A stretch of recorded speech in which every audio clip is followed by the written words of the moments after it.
I was teaching 7th and 8th grade in Maryland, in the U.S., and things were going along fine. I had a class of 8th graders who were doing a literary magazine.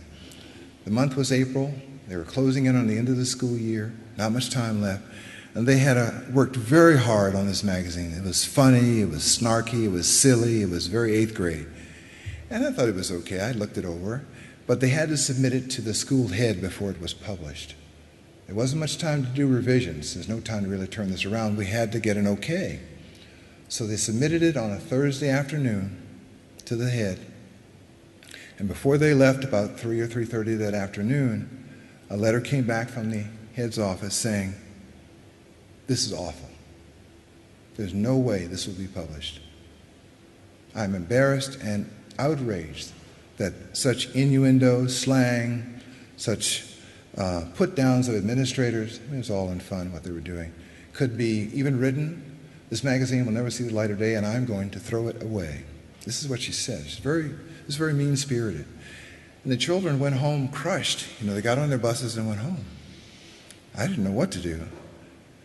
The next morning I come in and I'm unlocking my door to the homeroom, the classroom. I go inside, and just as I step in, I hear this roar out in the hall. Slamming of lockers, slamming of books, yelling and screaming. And I stick my head out the door, I wonder what's going on, and I see this mob of students coming down the hall furious, and they're headed to the office. Mostly it's the literary staff, most of my children. And I know what's going to happen. You know what's going to happen. Suspensions, expulsions, it's not going to be very nice at all. And I did not know what to do as a teacher. As a relatively new teacher, I've got to do something. I stepped out in the hall and I used the one tool every teacher has, my relationship with them. And I called out to the ringleader who I had a great relationship with, and I said, "Chad, where are you going? What's going on?" And trying to put a happy face on things. And he said, "We're going down to the office. We're going to tell Miss So-and-so. We're going to give her a piece of our mind. We're going to straighten this out. This is not going to stand." And you know that the fury of a testosterone-filled 13-year-old boy, it's not something you want to be around very often.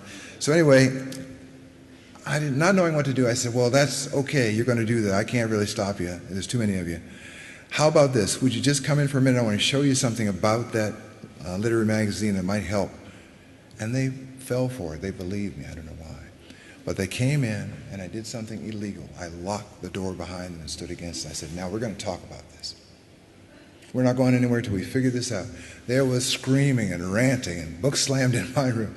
And it took about an hour, but we hammered out a solution. We came up with a civil letter that we would send to the principal expressing our dismay at her decision and asking for a reconsideration.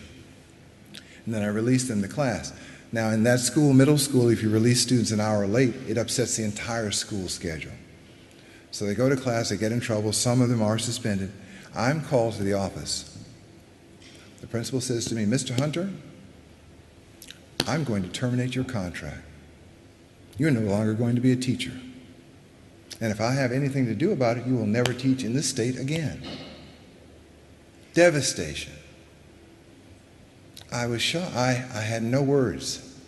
I went home that night with a wife and a young baby at home and tried to explain that it looks like I'm going to lose my career.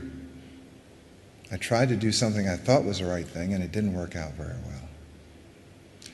Fortunately, they had a shortage of teachers and had to hang on to me until the summer. It was only a month or so away. And over that summer, I looked for another job. I was so stung by that, I looked for another job in another state. And actually I moved to the neighboring state, Virginia, and left that situation entirely and taught elementary school for 10 years, quietly, just keeping my head down. One day I got a call from the University of Maryland, which is the university in the state I just left. I had no affiliation with them whatsoever. And the caller said, "Mr. Hunter, you've just won a prize." I said, "Who is this? This is some kind of phone scam or something, isn't it?" "No, it's really the University of Maryland. We want you to come and collect a prize. You've been nominated for an award by a former student for being his best teacher mentor. And we have a free lunch." And you say, "Free lunch to teachers?" I said, "Okay, well, I'll come." They said, "We'll send a car for you." I said, "Sure you will. I'll come. I'll drive myself. It's not that far." So I drove up expecting some, sort of silly little ceremony or something and the free lunch. And as I pulled into the parking lot of the university, there were limousines everywhere. I found out that there were 25 teachers nominated by 25 students in this university as their one master teacher mentor. The university was honoring all 25, and they were scattered to the wind, so they flew in one from Indonesia. The university flew in one from Germany. No questions asked, no expenses spared. And so all 25 of us gathered in this immense hall, white linen tablecloths, silverware, china, the entire board of visitors and the director and the president of the university, all at a table at the front, sprays of flowers like this everywhere. And it was an amazing thing. I was honored. It was actually a true award. I was touched. And there's Chad, right beside me with his goatee and his suit, looking very grown up and happy to see me. But that's not the interesting thing. The interesting thing is part of this award